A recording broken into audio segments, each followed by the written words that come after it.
Hey all, hope all is well. This is another video in the Road to Grandmaster series, and this one I'm going to be covering my round 2 game from the Marshall GM Invitational.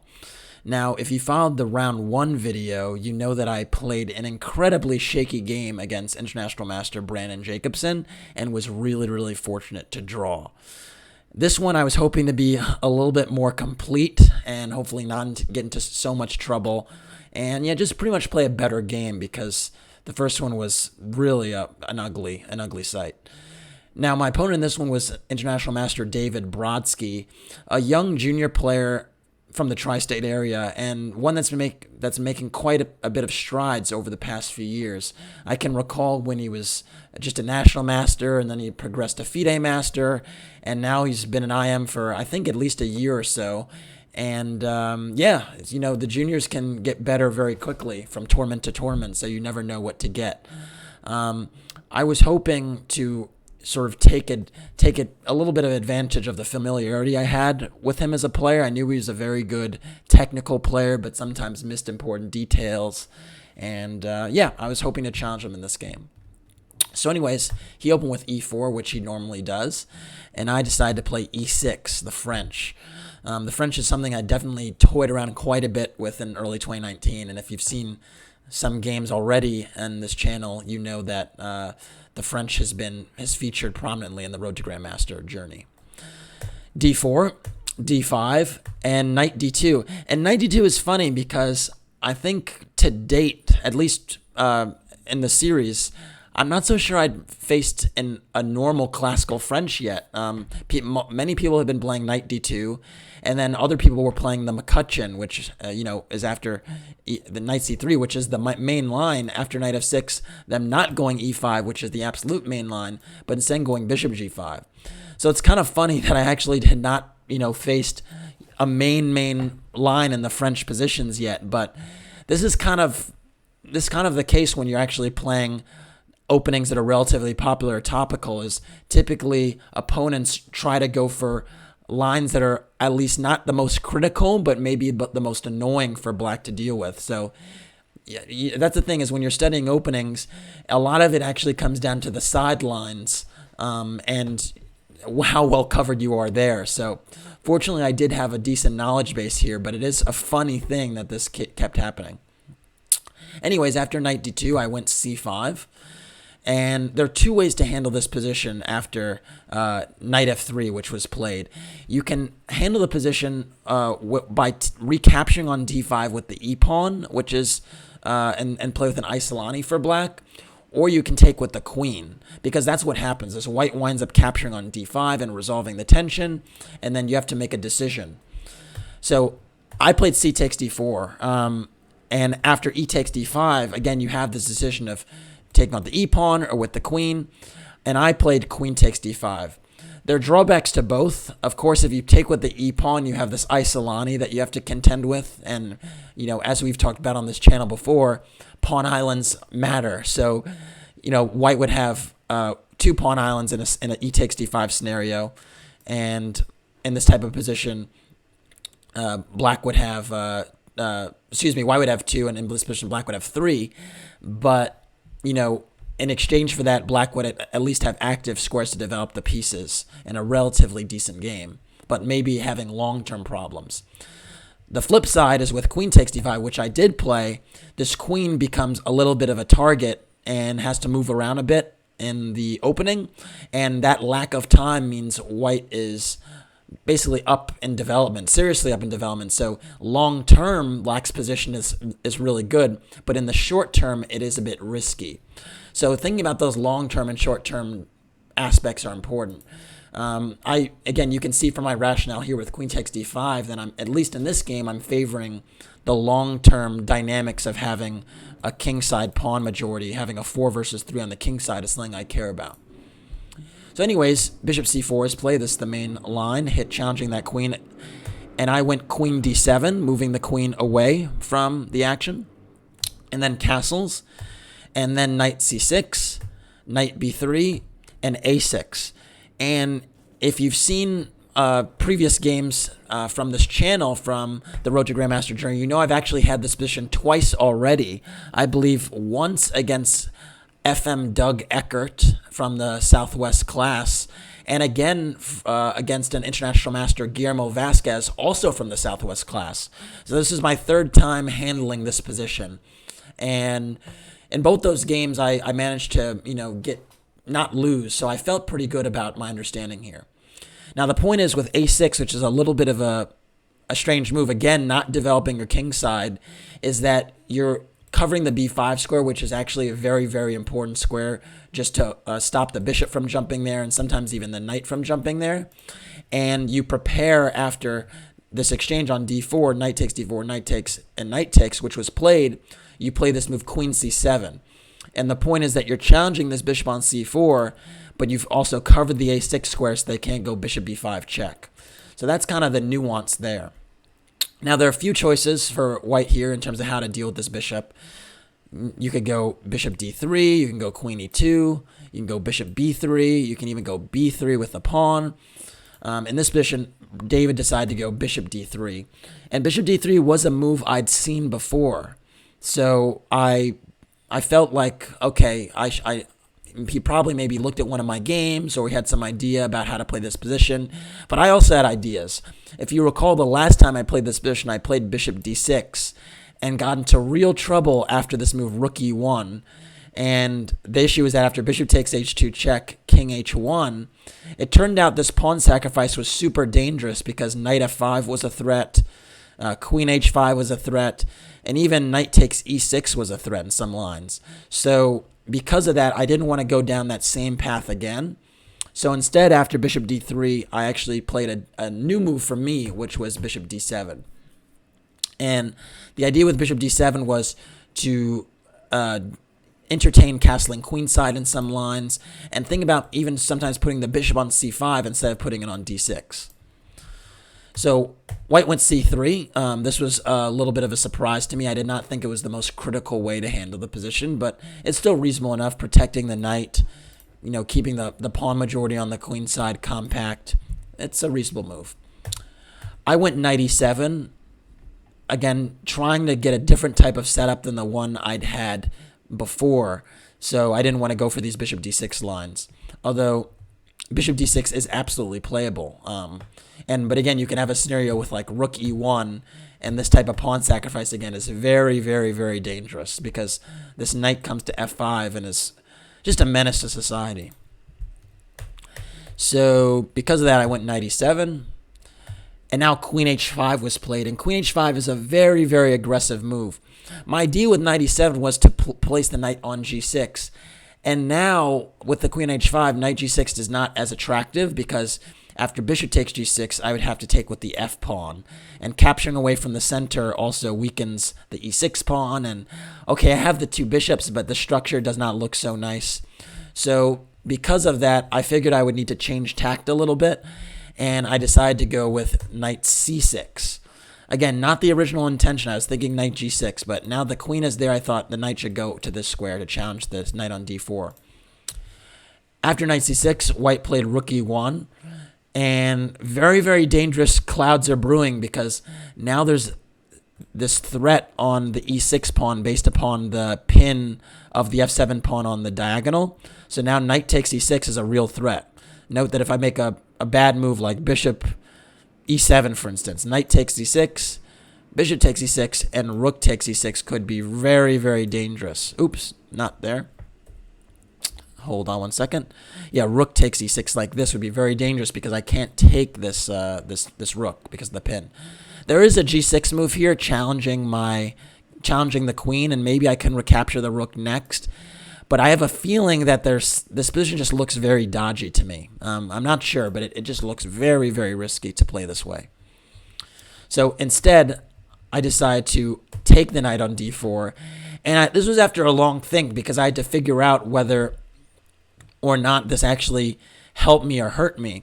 The point is that I trade the knight, which is good because it was putting pressure on my e6 pawn, and I potentially am giving black a weak endgame structure because now black is the one with the extra pawn island because of the isolated pawn on d4. And this is a rarity in the French terrace. Normally in the French terrace, white has the better pawn structure and tries to squeeze in the endgame. But now I would love to be in a scenario where I could have the queens off the board and squeeze the endgame because my pawn structure is better.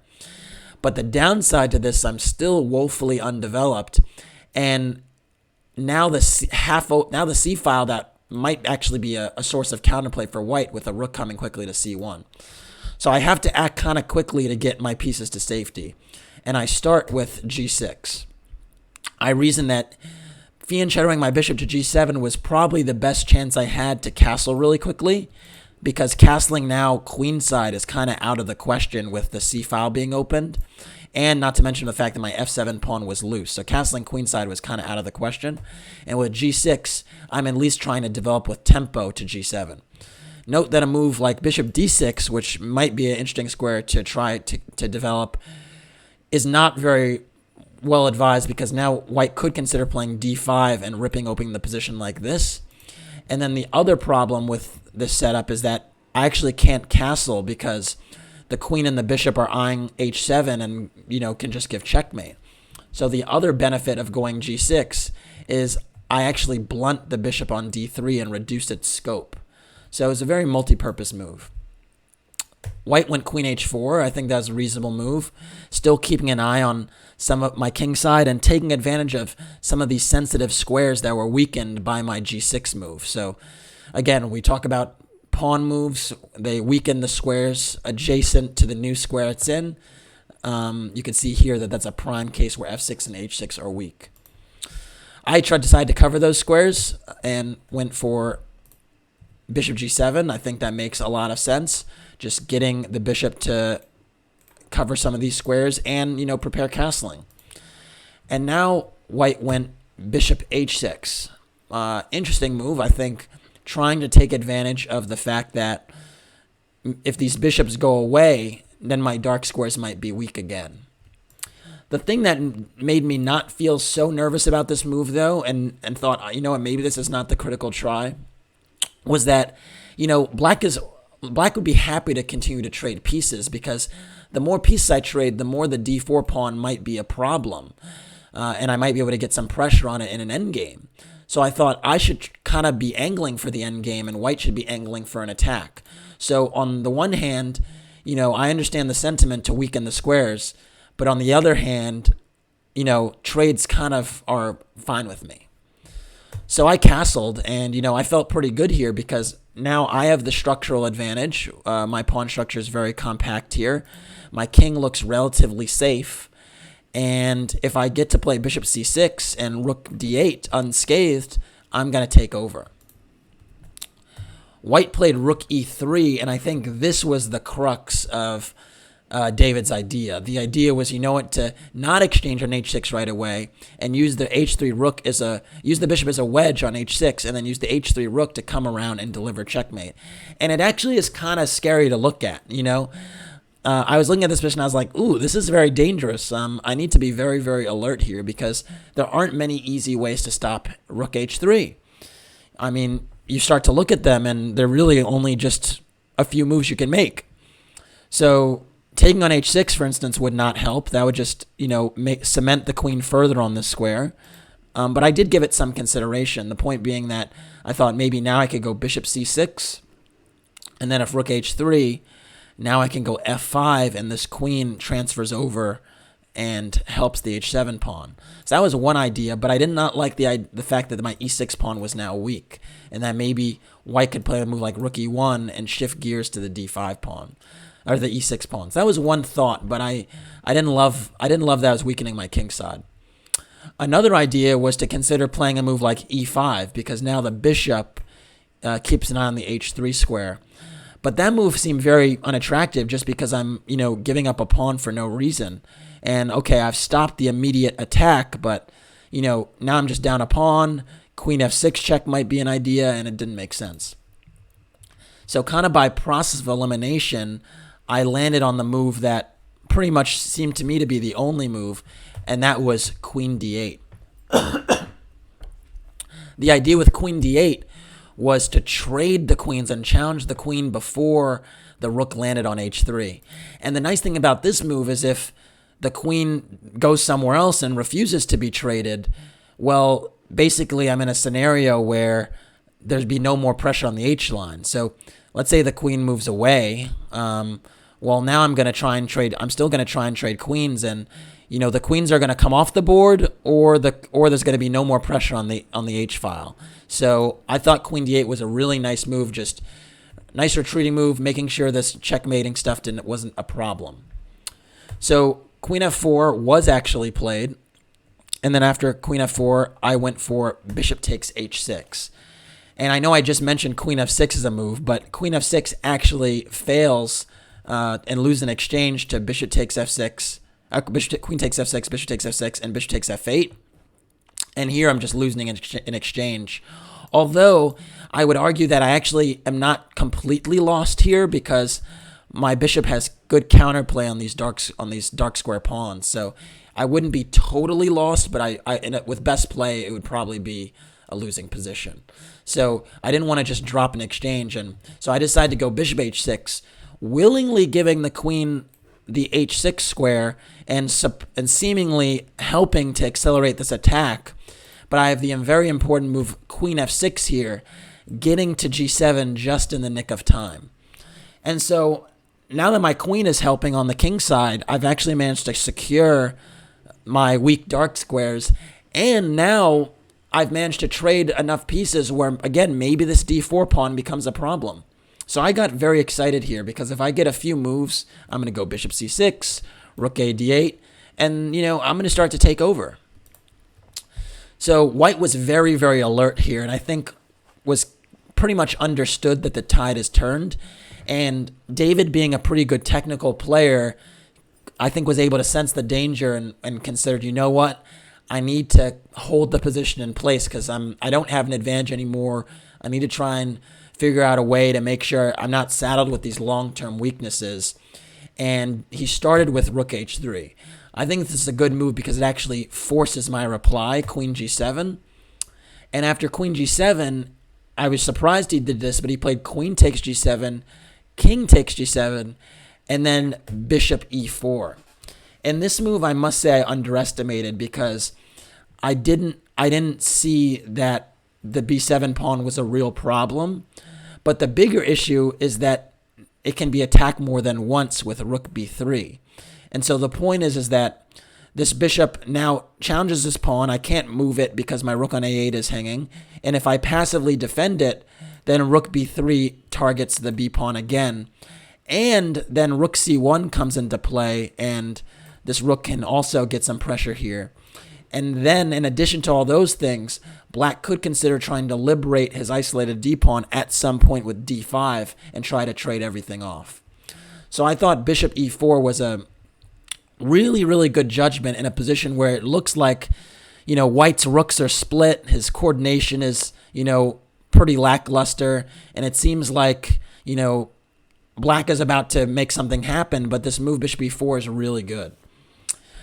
I thought for quite a bit of time, and my optimism actually kind of, went back down to normal. I was on high for like a few moves, and then I realized, oh, this is just gonna fizzle out, and I decided to go bishop c6. Now I could have played on a little bit of a different way. I could have considered going rook f d8 and giving up the b7 pawn, but I thought after bishop b7, rook a b8, bishop a6, and rook takes b2, that I just did not believe this position would give me serious chances, although the computer is quick to point out that this d4 pawn is still a weakness. My rook is very active, and maybe there's some counterplay here, but I just didn't buy it. So instead, I went for bishop c6, just trying to trade these bishops, but you could see now that after this exchange, my c-pawn is actually just as weak as the d-pawn because they're both isolated, and now I've also spoiled my a-pawn a little bit because now they're split. So now we actually both have 3 pawn islands.